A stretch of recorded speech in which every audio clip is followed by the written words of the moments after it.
a'yunahum tafidu minad dam'i mimma arafu minal haq. Nah, ini kemarin yang sudah saya janjikan di hari Kamis bahwa kita akan membahas ciri-ciri orang yang dikeluarkan dari kedoliman menuju cahaya terang, ciri-ciri orang yang beriman, bertakwa, ciri-ciri manusia yang mendapatkan hidayah, ciri-ciri orang yang benar-benar merasakan nikmatnya dekat kepada Allah, nikmatnya melihat kebenaran. Wa idza, dan ketika sami'u, mereka mendengar, ma unzila ila rasul, apa yang diturunkan Allah kepada Rasul, apa yang diturunkan? Keterangan, nasihat, kebenaran, ayat Allah. Cirinya mereka adalah kemudian itu tadi. Taruh, lihat saja. A'yunahum, mata mereka. Tafidu minad dam'i. Kalau biasanya kan gini, kamu kok nggak pernah nangis sih? Dibilang begitu. Maka orang akan bilang, saya nangis tapi nangis dalam hati. Maka ayat ini memperjelas bahwa tangisan yang benar-benar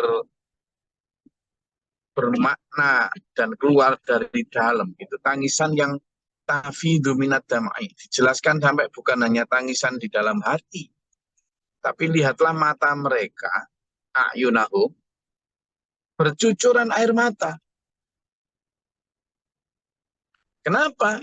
Ya karena mimma arafu minal haq. Karena mereka melihat, menyaksikan kebenaran. Kalimat menyaksikan kebenaran itu bisa dimaknai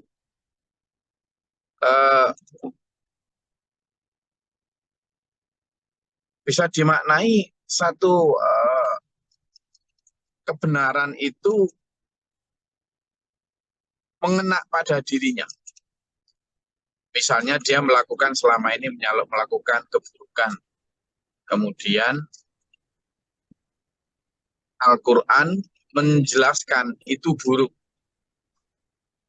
Atau dia selama ini belum melakukan kebaikan tertentu.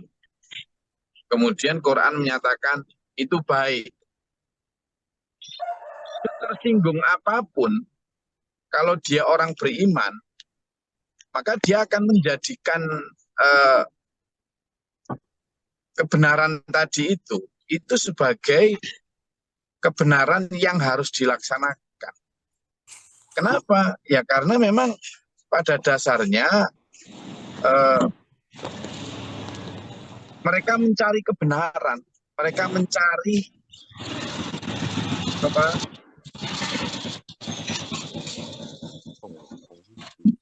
itu untuk mencari kan pembenaran, tapi kebenaran. Nah, inilah yang beda. Ya, beda. Bedanya apa? Ketika orang ngaji untuk cari pembenaran, maka kalau ngajinya itu tidak cocok dengan hatinya, ya tidak suka, pergi, lari, males, gitu. Tapi kalau dia mencari kebenaran, maka ketika ngaji itu kemudian menyinggung perasaannya, mengenai perilakunya, ini cirinya. Wa idza sami'u ma unzila ila rasul taro a'yunahum tafidu minad dam'i mimma arafu minal haq. Justru hatinya kemudian bergetar, justru hatinya kemudian sadar, ditandai dengan apa? Secara lahir mereka nangis. Nangis. Secara lahir mereka nangis. Nangis bercucuran air mata beneran, nggak hanya hatinya. Itu. Nah, itu yang apa ya? Harus kita jadikan semacam pertanda dan standar ukuran kita. Apakah kita ketika merenungkan ayat-ayat Allah itu sudah seperti itu. Jadi asbabun nuzul dari ayat ini adalah ada beberapa pemuka agama Nasrani yang kemarin disebutkan di dalam ayat sebelumnya. Ada yang pisisina, ya. Mereka ini orang-orang yang ahli kitab tetapi tidak sombong, la yastakbirun. Artinya tidak sombong itu ketika mereka benar-benar tahu bahwa Quran itu benar, mereka ya jujur gentleman mengatakan itu benar dan kemudian mengakuinya. Tidak menutupi kebenaran dengan sombongan karena khawatir. Enggak, tetap tetap mengatakan benar ya benar. Itu ciri orang yang beriman beneran.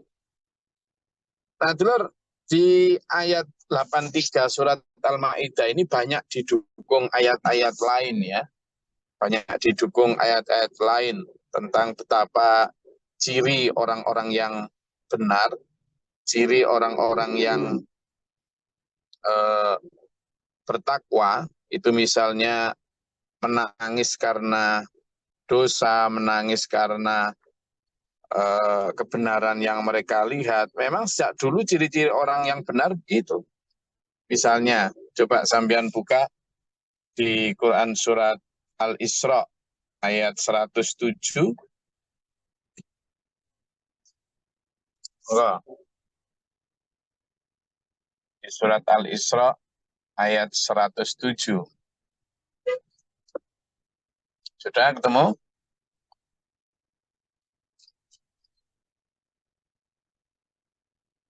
Monggo dibaca yang belum baca tadi. Gantian. Gus.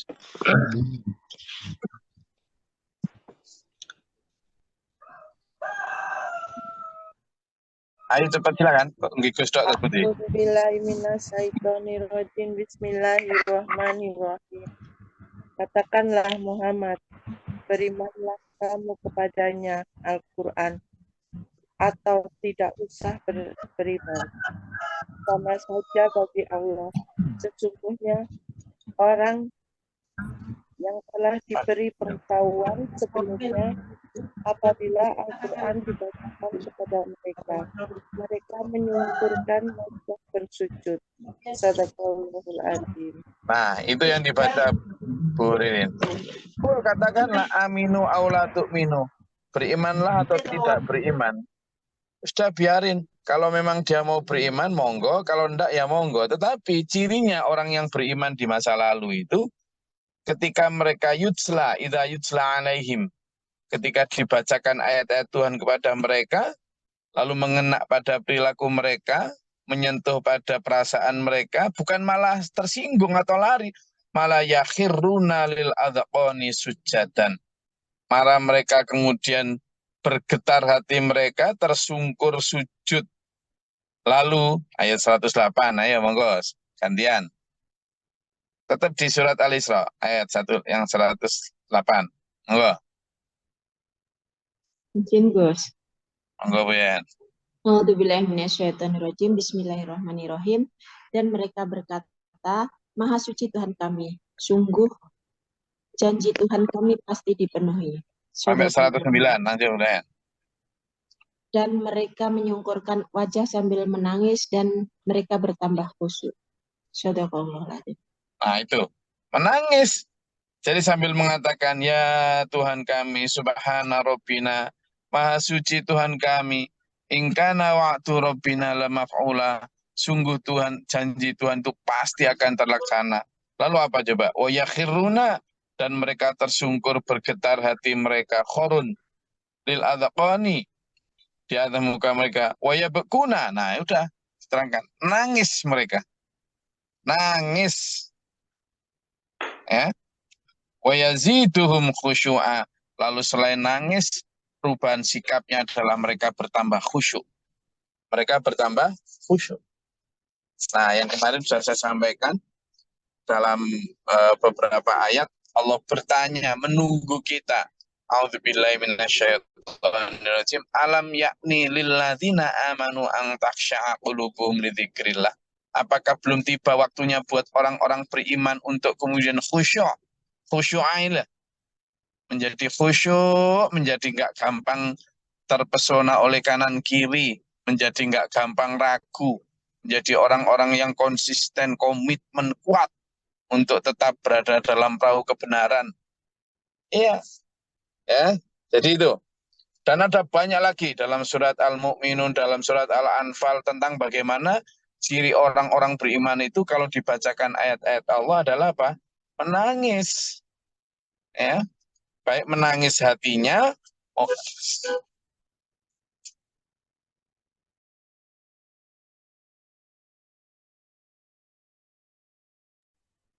ya, menangis hatinya maupun menangis raganya. Ya, jadi ini ayo kita jadikan ukuran dulu ya.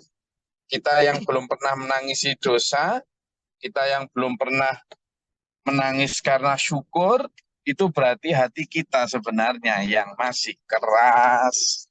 Jadi kalau ditanya itu ada dalam hadis itu, kenapa manusia nggak pernah menangis? Karena hatinya keras. Kenapa hatinya keras? Karena banyak dosa. Kenapa banyak dosa? Karena cinta dunia. Kenapa cinta dunia?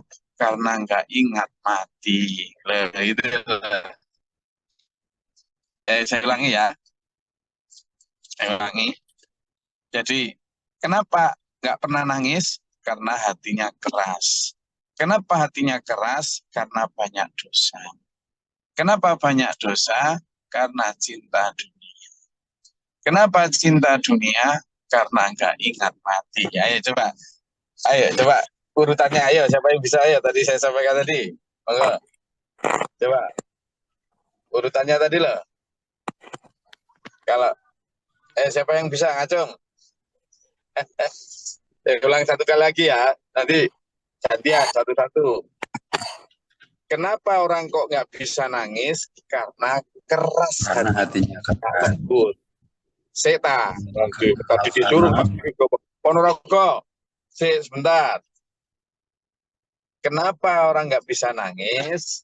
Karena hatinya keras. Kenapa hatinya keras? Karena banyak dosa. Dosa itu kan kayak karat gitu ya, yang bikin mesin nggak bisa jalan ya. Kenapa kok banyak dosa? Karena cinta dunia, hubud dunia. Kenapa kok cinta dunia? Karena nggak ingat mati. Coba, ayo gantian sekarang, satu persatu. Gus. Monggo, Bu Aisyah, Pak Burman. Karena hatinya keras. Gitu, pertanyaan dulu caranya. Kayak tadi. Mengapa dia tidak nangis? Karena hatinya keras. Oke. Kenapa hatinya keras? Karena banyak dosa. Oke. Mengapa dosa? Karena cinta dunia. Kenapa tidak mau takut mati? Sadaqallahul. Oke, juara satu, kakek Datuk Burman. Ternyata tua-tua juga, tapi ingatannya tajam. Oke, selanjutnya ayo siapa? Gus. Izin Gus. Ya, Ponorogo silakan. Kenapa tidak pernah menangis? Karena hatinya keras. Kenapa hatinya keras? Karena banyak dosa. Kenapa banyak dosa? Karena cinta kubur dunia. Kenapa cinta kubur dunia? Karena dia takut mati. Siapa yang bilang takut? Tidak ingat. Karena dia tidak ingat mati. Dirubah-rubah. Ayo Lampung Tengah siapa? Silakan.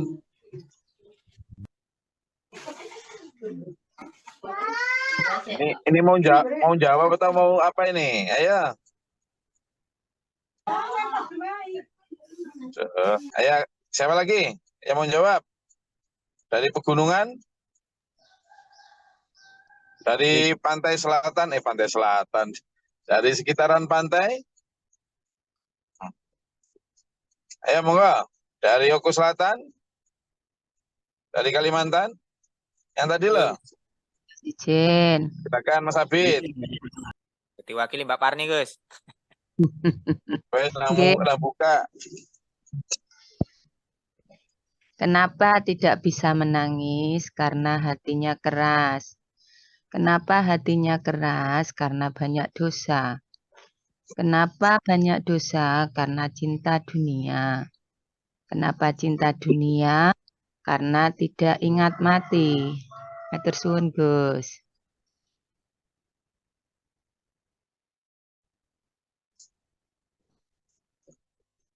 Monggo, siapa lagi? Iya, memang supaya refleksi kita itu internal, itu akan bagus. Jadi ayat ini nanti kita jadikan kaca untuk kita itu. Silakan. Izin, Gus. Bismillah. Kenapa tidak bisa nangis? Karena hatinya keras. Kenapa hatinya keras? Karena banyak dosa.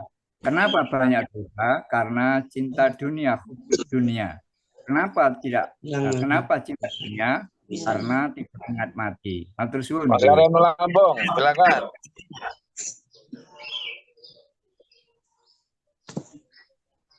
Mas Karyan Lampung. Iya, siap, Gus. Kenapa enggak? Ayo izin. Ya. Ayo lanjut. Kenapa nggak bisa nangis? Kenapa nggak bisa nangis? Karena banyak dosa. Kenapa banyak dosa? Karena cinta dunia. Kenapa cinta dunia? Karena takut mati. Nggak ingat mati. Oke. Jadi itu sudah jelas, ayatnya ada semua itu. Ada semua itu. Jadi hadis maupun ayatnya urutan tadi itu benar. Jadi kalau tentang kenapa hatinya keras, ya memang karena banyak dosa yang kemarin saya sebutkan itu. Ya. Jadi hatinya jadi keras karena terlalu terkanu dunia, ya. Jadi alam yakni lilladzina amanu ang taksha'a qulubuhum lidzikrillah itu gitu artinya. Gitu loh.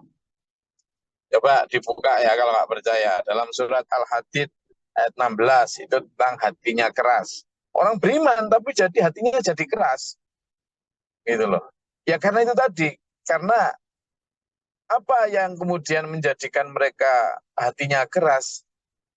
Jadi pertama surat Al-Hadid itu yang tentang hati keras. Orang beriman tapi hatinya jadi keras. Ya. Yang tuhibbunal mala, kemudian ada yang cinta dunia tapi terlalu cinta. Jadi wa tuhibbunal dalam surat Al-Fajr ayat 20 itu karena cinta dunia. Jadi karena banyak dosa hatinya keras tadi itu. Lalu kenapa banyak dosa? Ya karena cinta dunia. Tuhibbunal mala hubban jama dalam surat Al-Fajr ayat 20 dan juga dalam surat An-Nazi'at ayat 36-37. Itu kenapa banyak dosa dan kenapa cinta dunia. Dan juga begitu, kenapa cinta dunia? Ya karena tidak ingat mati, orang dilupakan dari mati. Dalam surat Al-Hasyr ayat 18-19. Jadi urutannya gitu, saya mengurutkan tadi bukan ngawur ya, tapi ada dasar. Oke, kembali ke ayat yang sedang kita pelajari. Jadi di ayat ini dulur, bahwa ketika orang-orang yang memang hatinya ada iman, itu dibacakan ayat-ayat Allah, dan tadi sudah dikuatkan dengan surat Al-Isra tadi, ya, itu menunjukkan bahwa ada ciri orang beriman itu yang kemudian mereka berkata, yaquluna rabbana amanna faktubna ma'asyahidin. Kita kembali surat Al-Maidah 83 yang sedang kita kaji ya. Mereka berkata, ya Allah, catatlah kami dalam kebenaran, ya Allah, masukkanlah kami dalam orang-orang yang bersaksi. Ayat ini berupa doa, dan doa ini harus seluruh kajian tafsir hafal, harus hafal. Ya. Ini ada 160 kamera, harus hafal. Robbana. Ayo ikuti saya. Robbana. Amanna. Faktubna. Ma'asyahidin. Robbana. Amanna. Faktubna. Ma'asyahidin. Robbana. Amanna. Faktubna. Ma'asyahidin. Rabbana ya amanna faktubna ma'asyahidin. Dua kali lagi. Rabbana amanna faktubna ma'asyahidin. Rabbana amanna faktubna ma'asyahidin. Jadi ya Allah, saya telah beriman ya Allah. Saya telah mengetahui kebenaran. Saya benar-benar merasakan perubahan sikap setelah tahu kebenaran. Saya benar-benar menikmati hidup dalam bimbingan Tuhan ini ya Allah. Maka catatkanlah, masukkanlah, tetapkanlah dalam kebenaran ini ya Allah. Nanti kemudian ditambahi dengan surat Ali Imran ayat 8 dan 9. Apa bunyinya? Rabbana la tuzigh qulubana ba'da idh hadaitana wa hab lana min ladunka rahmah innaka antal wahhab. Ya Allah, jangan engkau condongkan hati kami kepada kesesatan ya Allah setelah engkau beri kami hidayah. Jangan ya Allah. Gitulah. Kenapa? Karena begitu sampean mendapatkan nikmat iman, iman itu seperti intan berlian, sementara kehidupan ini seperti hutan belantara yang penuh begal. Begalnya hidup adalah setan dan bala tentaranya. Tapi setan dan bala tentaranya itu gak kentara. Kenapa? Karena mereka menyatu dengan hal-hal dunia seperti kerjaan, harta, kesenangan-kesenangan, keluarga. Sehingga itu yang bisa menampel, menyolong merampok intan sampean yang berupa iman dalam belantara kehidupan ini. Maka kita minta kepada Allah, ya Allah, Rabbana la tuzigh qulubana ba'da idh hadaitana.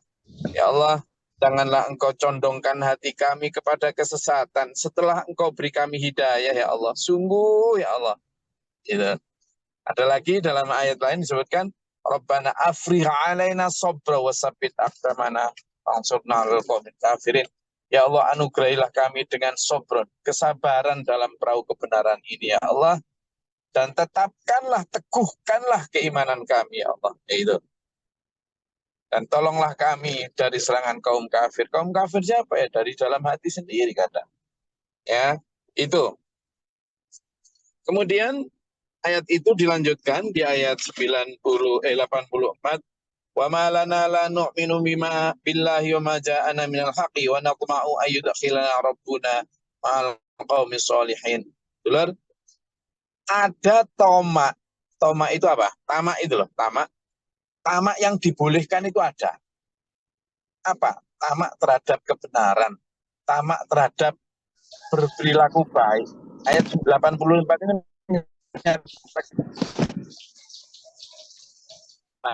kepada Allah dan kepada apa yang diturunkan kepada kami. Sedangkan selama ini katanya dia, kami itu sangat tamak, berharap, sangat kepingin, sangat rakus berharap terhadap apa? Allah memasukkan kami terhadap golongan orang-orang yang soleh. Kami sangat ingin menjadi orang-orang soleh. Kami sangat ingin berbuat baik. Nah itu berarti tomak, natma'u itulah. Kami sangat ingin, sangat berharap. Itu boleh, tapi dalam hal peningkatan derajat keimanan dan kebenaran. Fathabahumullahu bima qalu jannatin tajri min tahtihal anharu khalidina fiha wa dzalika jazaa'ul muhsinin. Dan kemudian atas apa yang mereka doa, atas apa yang mereka komitmenkan itu, Allah menganugerahi mereka dengan apa? Surga yang mengalir sungai di bawahnya, mereka kekal di dalamnya, dan itulah balasan untuk orang-orang yang berbuat baik. Oke, maka kalau ada yang mau ditanyakan atau dinyatakan, silakan. Izin Gus. Dalam perjalanan Izin Gus, permisi. di Banyuwangi antara ini. Silakan Pak Yan. Oke, makasih. Mohon maaf tadi ada dua Gus yang itu ya. Oh, ya enggak apa-apa yang duluan monggo. Ya izin Gus. Terkait ini Gus, cinta dunia Gus. Cinta itu kan erat hubungannya dengan rasa itu Gus. Rasa. Nah, cinta dunia tentunya kan pasti rasa keduniawian, baik itu harta, keluarga dan sebagainya.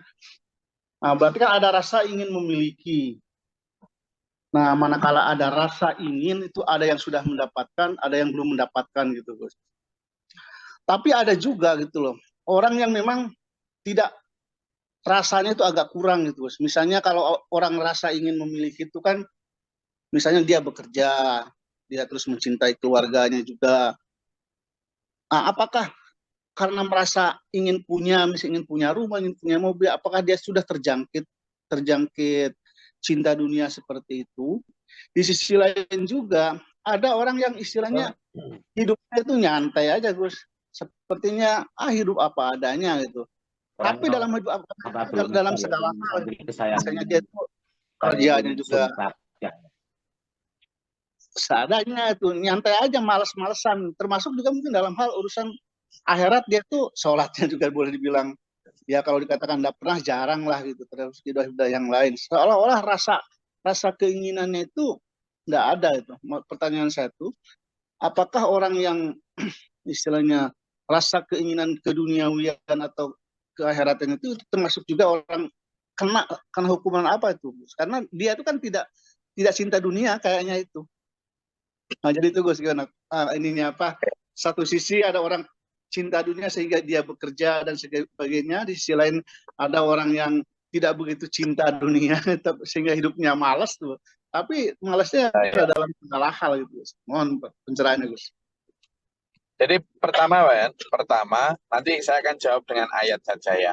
Pertama, apa sih kriteria cinta itu yang tidak boleh? Nah, karena cinta yang tidak boleh, tapi ada yang dia tidak masuk cinta, tapi yang dibolehkan itu ya.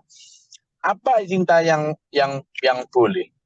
Cinta yang boleh itu sebenarnya tidak masuk cinta, ya, tetapi dia masuk bekerja keras. Jadi harus dibedakan dulu antara mencari karunia Allah dengan cinta dunia.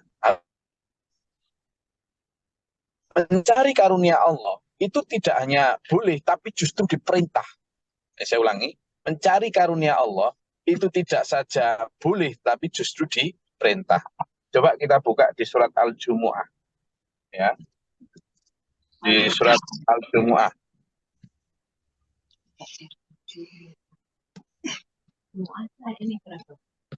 Al-Jumu'ah apa ya?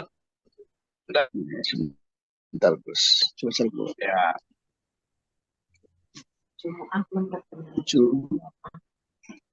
Al-Jumu'ah ayat 10 Pak En. Surat 62.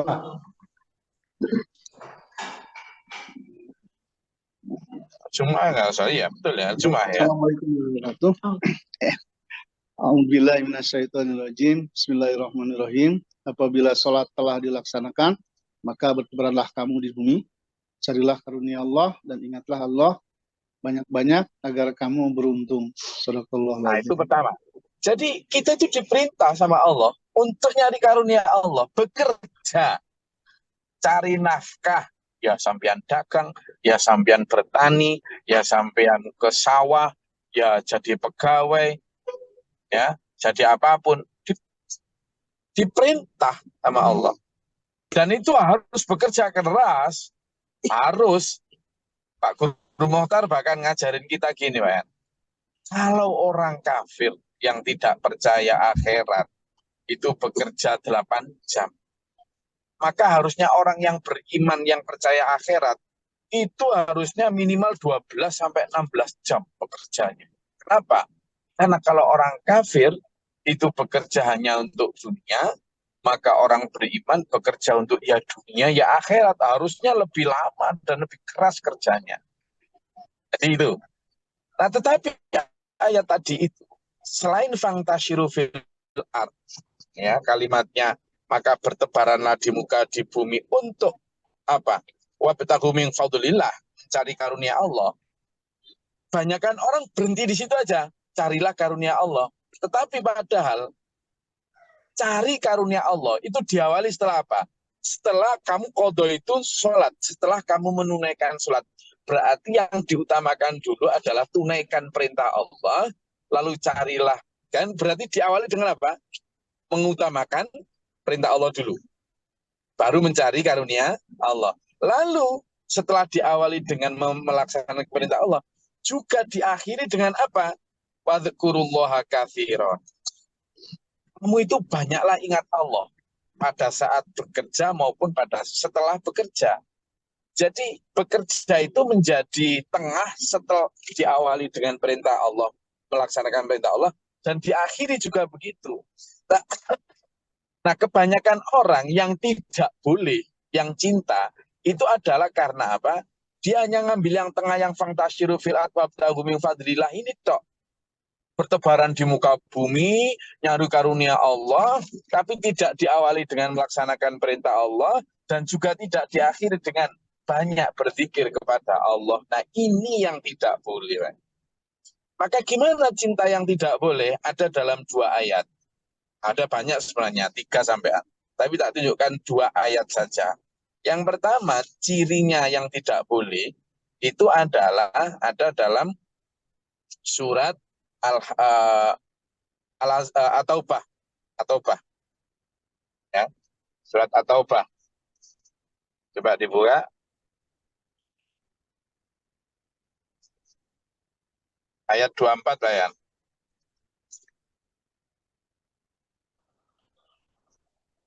Surat At-Taubah ayat 24. Assalamualaikum. Ya, dibaca ya. Bismillahirrahmanirrahim. Katakanlah, jika bapak-bapakmu, anak-anakmu, saudara-saudaramu, istri-istrimu, keluargamu, harta kekayaan yang kamu usahakan, perdagangan yang kamu khawatirkan kerugiannya, dan rumah-rumah tempat tinggal yang kamu sukai, lebih kamu cintai daripada Allah dan Rasulnya, serta berjihad di jalannya, maka tunggulah sampai Allah memberikan keputusannya. Allah tidak memberi petunjuk pada orang-orang fasik. Shadaqallahul Azim. Nah, itu jelas banget toh. Allah memberi batasan. Kalau tadi kan diperintah cari karunia, tapi batasannya adalah kalau sampai kemudian anakmu, istrimu, suamimu, bapakmu, rumah yang kamu cintai itu, harta yang kamu kumpulkan, perdagangan yang kamu khawatirkan itu lebih kamu cintai daripada Allah. Nah, itu berarti hidup menunggu siksa, kata Allah. Lalu ada lagi Pak ya, dalam surat Al-Fajr ayat 20, coba dibuka. Al-Fajr ayat 20.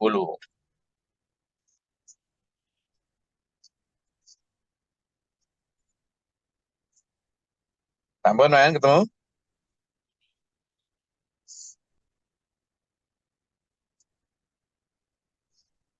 Al-Fajr surat keberapa?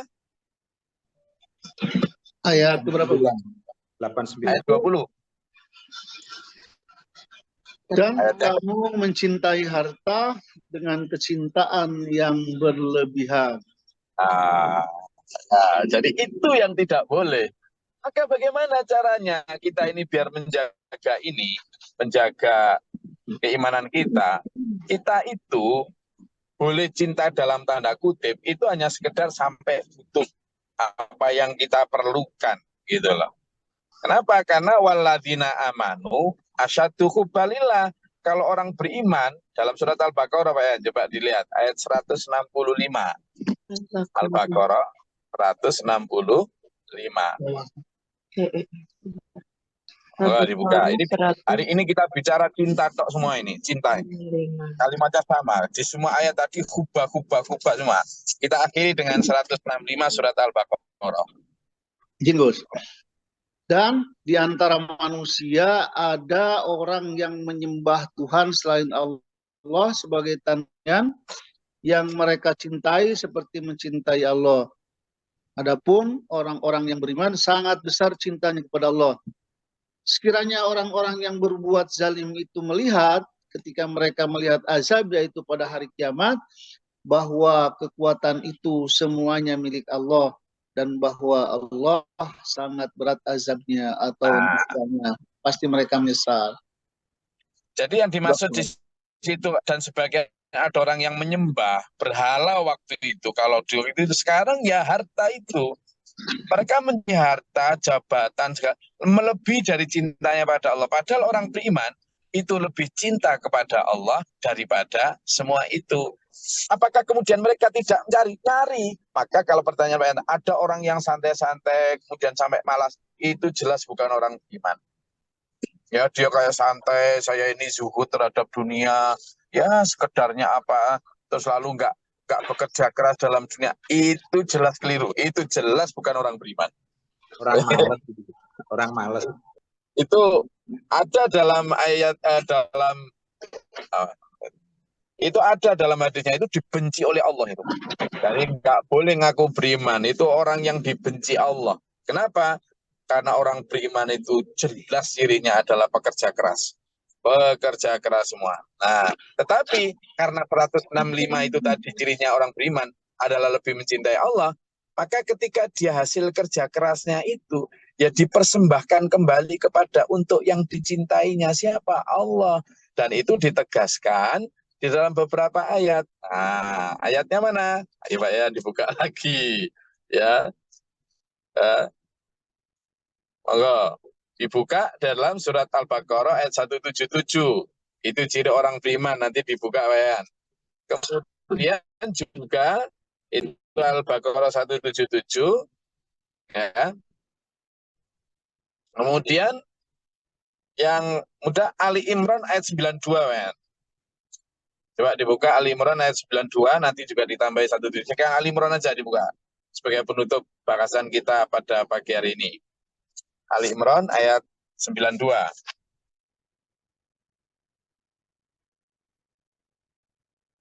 Sudah Pak Yan, ketemu?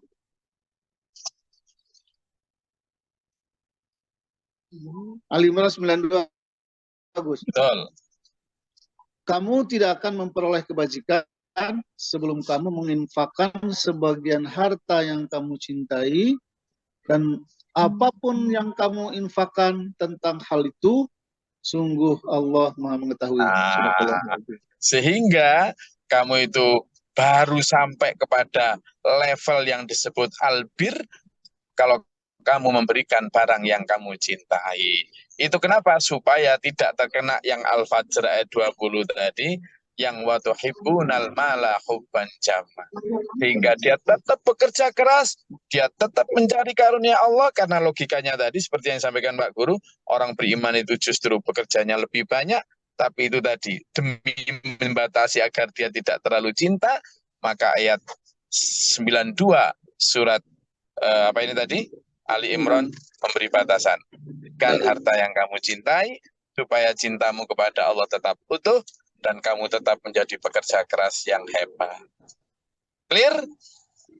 Ya, bolehlah sedikit Bu, saya mencintai dunia Bu. Nawar Bu.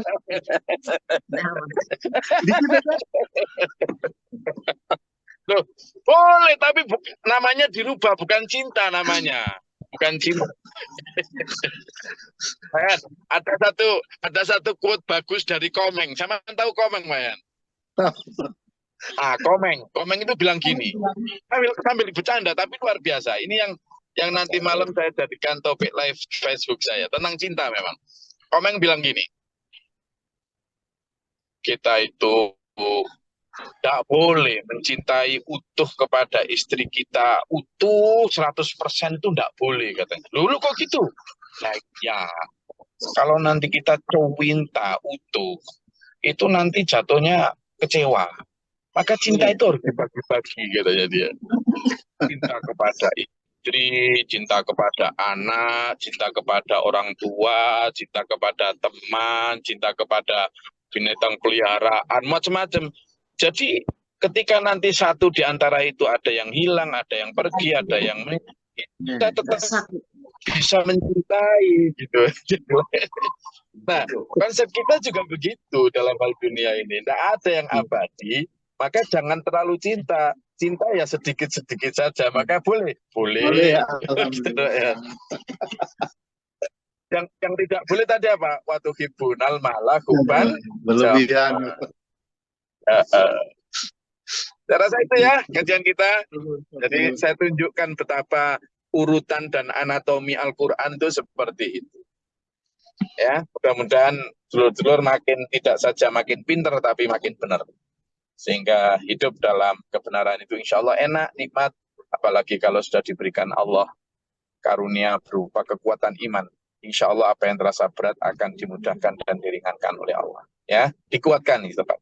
Semoga Allah merahmati kita, menuntun kita dalam Shiratal Mustaqim. Karena saya sudah mau masuk kumitir ini, sehingga kayaknya sinyal akan los-losan. Bismillah.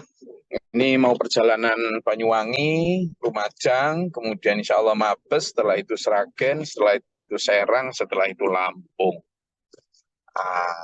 Nanti kayaknya ngaji kita dalam 1 pekan ke depan ini banyak di jalan ini. Pun, sehat selalu. Semoga Allah merahmati kita, menuntun kita dalam Shiratal Mustaqim. Ila akhirnya hasil khatimah min. Allahumma salli wa sallim ala sayyidina. Allahumma fil lil mu'minin wal mu'minat wal muslimat al ahya'i. Allahumma atina fi man atayt wa afina fi man afait. Wa tawallana fi man tawallait wa barik lana fi ma atayt wa qina syarra ma qadait fa innaka taqdi wa la yuqda alaik. Astaghfiruka wa atubu ilaika. Allahumma dafa'na al-bala wal waba qad al-hasdina min al-jinni syaitan rabbana natina wa lina sabilan wa midalimin. Rabbana wa la taj'alna fi al-qawmi Allahumma rafa' darajatana. Rabbana man faktubna ma syahidin rabbana la tuzigh qulubana ba'da idh hadaytana wa hab lana. Rabbana innana sami'na munadiyan yunadi lil imani an aminu bi rabbika fa amanna rabbana faghfir lana kafir 'anna sayyi'atina. Rabbana waj'alna muslimin laka wa min dhurriyyatina ummatan muslimatan laka wa arina manasika. Allahumma fatir samawati wal alimil ghaibi wa syahadati rabbika lil wa asyhadu an la ilaha illa anta a'udzu bika min syarri ma syarri. A'udzu billahi min syarril bala wal waba darki syarri wa su'udan syamatatul atam. Allahumma ftah 'alaina bi rahmatika Allahumma anzil 'alaina rahmatan bi adatil qatil amtar wa adatil rahmatan. Rabbana atina fid dunya hasanah wa fil akhirati hasanah wa qina adzaban nar. Subhana rabbika rabbil izzati amma yasifun wa salamun 'alal mursalin. Assalamualaikum warahmatullahi wabarakatuh. Waalaikumsalam warahmatullahi wabarakatuh.